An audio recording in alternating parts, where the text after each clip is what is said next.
Si on va vers ça, certains s'y préparent, il s'appelle Monsanto, il s'appelle John Deere, il s'appelle Lely, mais aussi Google qui s'y intéresse, parce qu'ils ont compris que l'enjeu de demain, c'est l'alimentation. Et si on laisse faire de cette façon-là, tôt ou tard, c'est eux qui nous diront dans nos fermes, il faut faire comme ça. Pourquoi?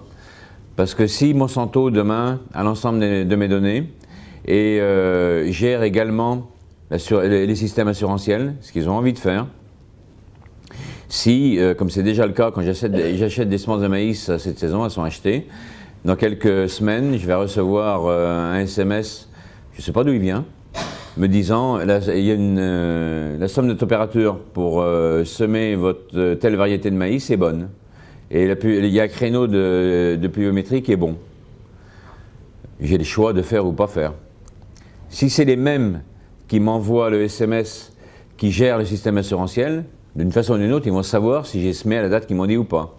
Si j'ai pas semé, ils vont me dire « Monsieur, vous n'avez pas de rendement, mais je vous avais dit de semer à telle date, vous ne l'avez pas fait, tant pis pour vous, moi je n'assure pas. » On va passer de l'utilisation intensive d'intrants à l'utilisation intensive de connaissances. On n'aura pas d'autre choix que de faire comme ça. Et ce qui se fera à un endroit du pays, de la région, de l'Europe, voire du monde, pourra être agrégé avec d'autres et les faire travailler ensemble pour en sortir d'autres. Pour aller vers une agriculture qui sera différente. Ça prendra du temps, mais je pense qu'on ira plus vite comme ça qu'en travaillant avec des procédures telles qu'on l'a tout le temps fait.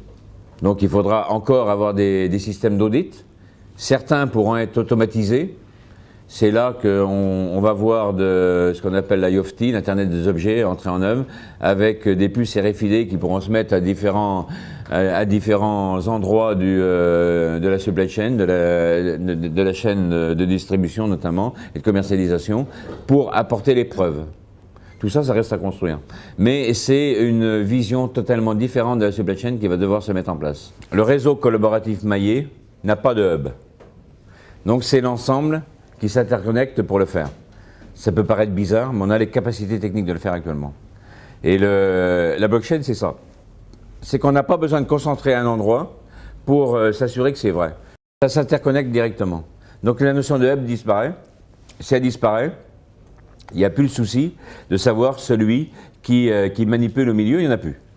Donc c'est l'ensemble. C'est l'image que je donne aussi quand je diffuse les slides de ma conférence, du vol des tourneaux. J'imagine, vous connaissez les tourneaux, j'imagine que vous avez vu des vols des tourneaux. C'est magnifique un vol des tourneaux. Ça s'en va comme ça dans tous les sens. Vous avez vu une collision des tourneaux un jour? Moi j'ai jamais vu de collision des tourneaux. J'ai jamais vu de chef. Mais j'ai jamais vu de chef dans les tourneaux. Le monde dans lequel on rentre, c'est celui-là. Ça peut paraître paradoxal, mais c'est ça.